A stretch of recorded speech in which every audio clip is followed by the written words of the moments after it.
አብርሃም ዛሬ ጥርስ በጥርስ ደስታ በደስታ ፌሽታ በፌሽታ ሆኗል። ትናንትና እንግዲህ በጣም ከፍቶት በጣም ደብሮት በቃ ማንም ሰው ከጎኑ እንደሌለ አይነት ስሜት ነበረ ሲሰማው የነበረው። ተወዳጆች እንዴት ናችሁ? ለቻናል አዲስ ከሆናችሁ ሰብስክራይብ ያደረጋችሁ ቤተሰብ ሆኑ። በእርግጥ ማንኛችንም የሰውን ደስታ ነው የምንፈልገው። እንግዲህ ሰው የሆነ ፍጡር ሁሉ መቼም የሰው ደስታ ይመኛል። ግን ደግሞ ትላንትና ሄርሜላ ይሄንን ነገር ያደረገችው አውቃ ነው። ያው ከናቤል ጋር ተነጋግራ አስባበትም ነው ይሄን ነገር እንደዚህ ያደረገችው። ያው አብርሃምንም ለመፈተን ምን ያህል ለእሷ ክብርና ስሜት ፍቅር እንዳለው ለማወቅ ነው። እሷም እንደተናገረችው ካስታወሳችሁ ከመቼውም ጊዜ በላይ እንዳሁን ደስተኛ ስሜት ሰምቶኝ አያውቅም ብለሽ ይህንም ያለች በምክንያት እንግዲህ በመካከላቸው ሩታ የለችም። ሩታ ማለት በቃ ከእነሱ ህይወት እንደወጣች ይፋ ስላደረገች ያንን ደግሞ ትፈልገዋለች። ሄርሜላ ነፃነቱን ትፈልገዋለች። እንደፈለገች ከሱ ጋር ለመሆን በደንብ ይመቻታል ማለት ነው። እና አቤልም ይህን ነገር እንደሚፈጠር ነግረህ ነበረ። ደስታክ ያለው የት ነው? እውነተኛ ስሜቱ ያለው ሄርሜላ ጋር። ሄርሜላ ትወዳለች፣ ታፈቅርሃለች። ሩታ ግን ድጋሚ ልትበቀል ልትጫወትበት አይነት ስሜት ብለው እንግዲህ ነግረውታል ለሱ ማለት ነው። አብርሃም እንግዲህ ደግሞ እንግዲህ ያው ሰው ነውና ከሩታ ጋር እንደመጀመሪያው ለመሆን ልጁን ለማሳደግ በነገራችን ላይ ሁል ጊዜ እንደምላችሁ ይሄ አባዬ እንኳን ብሎ መጥራት ገና ያልለመደ ወይም ደግሞ ገና ይሄ ጨቅላ የሆነ ሕፃን ልጅ ከቤተሰብ ጋር ተለይቶ ማደጉ በጣም ነው የሚያሳዝነው። ያ ባይሆን ሁላችንም ደስ ይለናል። የእናቱንም የአባቱንም ፍቅር ልጁ እያየና አለ አይደለ የሁለቱንም ጠረን አብሮ እያጣጣመ ቢያድግ መልካም ነው። ግን ደግሞ ያ ነገር ሊሆን አልቻለም። ግን ደግሞ እኛ ምንም የምናውቀው ነገር የለም። ነገ እነሱ የማይጣመሩበት ምንም አይነት ምክንያት የለም። የወለደ ያው አይለያይ የሚባለው እውነት ለመናገር ሲቀጥል ደግሞ ሄርሜላ በጣም ደስ ያላት ይሄንን የሚያረኩት ትናንትና ይቅርታውንም ያልተቀበልኩትኝ አውቄ ነው። ለምን ከዚህ በኋላም ጥፋት አጥፍቶ ቢመጣ ዝም ብዬ እንደዚህ በቀላሉ እንደማልቀበለውና እንዲሰማው በተለይ በጣም ሲደጋግም ሲደውልኝ ቴክስት ሲያደርግልኝ ነበርና ምን ያህል ለእኔ ፍቅርና ክብር እንዳለው በጣም ነው ያወቅኩት ብሏል። በነገራችን ላይ ግን እኔ የተረዳሁት ነገር ቢኖር ሄርሜላን በጣም እንደሚወዳትና እንደሚያፈቅራት ነው። በጣም ግራ ስለገባው ከሩታ ጋር ያለውን ነገር ስላልቋጨ ነው እንጂ እሷ ወደ እሱ ህይወት ከመጣች ጀምሮ በቃ ፍላጎቱ ወደ እሷ አድልቷል። ግን ያው አለ አይደለ አንደኛ ለኦዲየንስም ሁለተኛም ደግሞ ለክብሩም በዙሪያ ያሉትም ወዳጆቹ ስላሉ እንጂ በተለይ እውነት ለመናገር ሄርሜላ ከመጣሽ በኋላ ልብ ወደ ሄርሜላ አሻፍቷልና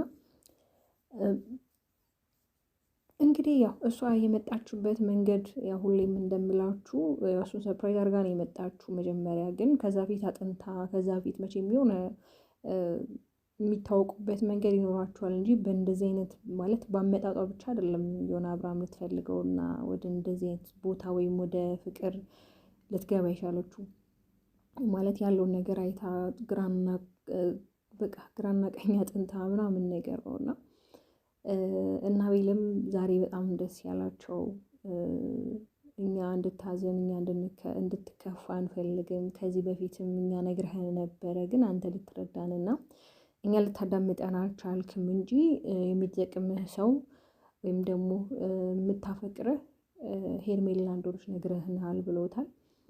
እሱ ደግሞ ያው በጣም ይቅርታ ስላስቀየምኳችሁ ስላላዳመጥኳችሁ ሄርሜላን በጣም ተደጋጋሚ ጊዜ ስነግርህ ነበረ ለበቀል እንደሆነ የተለያየ ነገር ስትል ነበር። ዛሬ እንደውም ለሄርሜላ ለሩታ መልእክት ነበረ ጠቀስ ታደርጊ ነበረው። ይሄ በሁለት ቀን በሶስት ቀን የሚሽር ፍቅር ሳይሆን እኔ እስከ ዘላለም እስከ ህይወት ፍጻሜ ድረስ ደስተኛ ሆነክ እንድትኖር የምፈልገው እኔ ከፍቶ ማየት አልፈልግም። እኔ እንደዚህ ሆነክ ማየት አልፈልግም ብለዋለች። በነገራችን ላይ ከአብርሃም ጓደኛ ጋርም ዛሬ ተገናኝታ ነበረ። ሄርሜላ ስትናገር የነበረው እንዴት ነው አንተ ሩታን ወደ ሌላ ሀገር እንድትሄድ ወይም ደግሞ ሰፖርት የምታረጋት ያው ትላንትና እንደተመለከታችሁት አንድ ወዳጅ የሩታ ወዳጅ ወደ ውጪ እንድትወጣ ከልጇ ጋር እና የምትፈልገውን ነገር እንደሚያሟላላት እዚሁ ሚዲያ ላይ ተናግሮ ነበረ። በዛ ምክንያት ደግሞ እንዴት እንደዛ ታደርጋለህ? እንዴት ነው ልጅና አባትን የምትለየው? አይነት ነገር ብለዋለች። ግን ደግሞ አሁን አንቺ እንደዛ ብለሽ ብትመክሪው አንቺም እነሱ ህይወት ውስጥ ገብተሽ መቼም እየበጠበጥሽ መሆኑን አትዘንጊ ብሏታል። እውነት ነው። እሷም እነሱ ህይወት ውስጥ ገብታ ነገሮችን አበላሽታለች። ያው እንደማይታረቁ ነገሮች እንደማይሄዱ ስላወቀች ይመስለኛል ነገሮችን ወደ ፍቅር ያዞረችው። የሆነ ሰዓት ላይ የምታስታውሱ ከሆነ ለማስታረቅ ሞክራ ነበረ። ነገሮችን ይሆናል አይደለ እኔ ስለመጣሁ አይደለም እኔ አብርሽን ጀስት እንደ ጓደኛት እንጂ በፍቅር አይደለም ብላ ለሩታም ነግራት ነበረ። ግን ነገሩ ስታየው የሆነ የሚሆን ነገር አይደለም። ከዛ ነገሩን ፍሬኑን አዙራ ወደ ራሷ አድርገዋለች። ስለዚህ ምን ልላችሁ ነው? እንዴት ነው እሷን ወደ ውጭ ሀገር ሰፖርት የምታረጋት እንድትሄድ? እንዴት ልጅና አባትን ትነጥላለች? የአባቱን ጠረን እንኳን የማያውቅ አባዬ እንኳን ብሎ መጥራት የማይችል ብቻ ብዙ ነገሮችን እንደውም አስፈላጊ ከሆነ ልጁ ላሳድገው ሁላ እችላለሁ እያለች ነበረ። ሩታስ መቼስ ማንኛውት ልጇን አምና ለአንቺ እንኳን ልትሰጥ ቀርቶ ለአባቱም አትሰጠውም። እና እንግዲህ ዛሬ አብርሃም በጣም ደስ ብሎታል። እውነት ከሚባለው በላይ ደስ ብሎታል። እንደዚህ ደስ ብሎ ስላዩት እኔ በጣም ደስ ብሎኛል። ሩታን በወሰነችው ውሳኔ እንደማትጸጸትና ምንም አይነት ቅር እንደማይላት እሱ ከአደረገው አንጻር ይሄ ምንም እንደሆነ ነበረ ስትናገር የነበረው። እና ደግሞ በጣም ከገረመኝ ነገር ሄርሜላን እንደሚፈልጋትና ሄርሜላን እንደሚወዳት ራሱ ያወቅኩትኝ ወይም ደግሞ እናንተም ካስተዋላችሁ ስልክ ደውለሽ እኮ የሆነ ነገር ብትኝ ሲላት ነበረ። እና ይሄ ለምን አስፈለገ ካሜራ ላይ ለምን ማለቴ ያው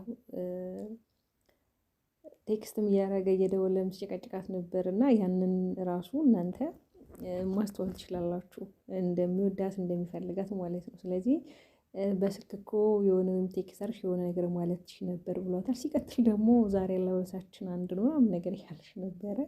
እንግዲህ እሱን እንኳን እንፈልጋችሁ ተነጋገራችሁበትም ሊሆን ይችላል። እኛ ምንም የምናውቀው ነገር የለም። እንግዲህ አቤልና ብሩክን በጣም ደስ ብሏችኋል። እስኪ ብቻችሁን እንተዋችሁና እስኪ የልባችሁን አውሩ። ከዚህ በኋላ እኛ ላንተወክ በማንኛውም አጋጣሚ ቃል እንገባለን። ሲጀምር ደግሞ አንተ በጣም መልካም ጓደኛችን ነህ፣ አንተ በጣም ትሁትና ቅን ወንድማችን ነህ ብሎ እያሞጋገሱት ነበረ። እውነት ለመናገር አንዳንዴ የማታስቡት ነገር ተሳክቶ ወይም ደግሞ ያላሰባችሁት ይሆናል ብላችሁ ያልገመታችሁት ነገር እንደዚህ ሆኖ ሲታይ በጣም ነው የሚገርመው። እኛ ከሩታ ጋር አብረው እንዲሆኑ እንዲታረቁ ነገሮች መስመራቸውን እንዲይዙ ነበረ የምንፈልገው። ግን ደግሞ ያ ነገር አልሆነም። ግን ደግሞ የወለደ ምንም ቢሆን አይለያይም። ምንም ማድረግ አይቻልም። እውነት ለመናገር ሄርሜላ ያው ምኞቷ ተሳክቶላታል እና አቤልም ምኞታቸው ተሳክቶላቸዋል። ግን ደግሞ እስኪ የት ድረስ ነው ይህ ፍቅራቸው የሚሄድ የሚለውን ነገር ማሰብ ይኖርብናል። ኤፊም በጣም ዛሬ ተናዶ ሲናገር ነበረ። ማለት ሩታ የወሰነችው ውሳኔ ትክክል እንደሆነ እና አብረሽ ደግሞ ጥፋተኛ እንደሆነ ጓደኞቹ ሲወቅስ ነበረ። እናንተ ናችሁ ለዚህ ብሎ የዳረጋችሁት ወንድሜን፣ እናንተ ናችሁ ወደማይሆን አቅጣጫ ያዞራችሁት እንጂ እነሱ የሚጣሉ አይነት ሰዎች አልነበሩም። ስለዚህ እኔ በሩታ ላይ ምንም ፈርድ አልችልም። ሩታ በጣም ተበድላለች፣ ሩታ በጣም ብዙ በደል ደርሶባታል እያለ ነበረ። ያው አንዳንዴ በሰው ጫማ ውስጥ ሆናችሁ የዛውን ሰው ቁስል ልታውቁት አትችሉም፣ በራሳችሁ ጫማ እስከሆናችሁ ድረስ ማለት ነው። ስለዚህ ቤተሰብ እንግዲህ ነገ ደግሞ ምን ይዘውልን እንደሚመጡ አናቅም። የታሰቡ ነገር እንግዲህ ተሳክቷል። ፍላጎታቸውም እቅዳቸውም ይሄ ነበረ እና ቤት ተሳክቶላችኋል። አብርሽም ዛሬ ፍንድቅድቅድቅ ብሏል። እንግዲህ እስኪ ቀጣዩን ደግሞ እናያለን። በእርግጥ አብዛኛው ኦዲየንስ ያው ሩታ ላይም ተቃውሞ እያደረሰ ነበረ። ያው ሰሞኑን የተወሰነ ፍቅር ሰጥተው ልበቀልህ ነው ስላለችው ትንሽ ያው ኦዲየንስ ቀር ብሎታል። ዛሬ ደግሞ አብረሽም ደስተኛ ስለሆነ ብዙ ኦዲየንስ ደስ ብሎታል። ቢያንስ ሄርሜላን ይቅርታ ጠየቀ፣ ከእሷ ጋር መቀጠል አለብህ፣ ከሁለት ያጣክ መሆን የለብህም እንደዛ የሚል ኦዲየንስ አለ። የሁሉም ሰው እንደያመለካከቱ ነው። ለማንኛውም እስኪ ነገ በምን አይነት ደግሞ አይዲያ እንደሚመጡ እናያለን። ተወዳጆች ሰብስክራይብ ያደረጋችሁ ቤተሰብ ሁሉ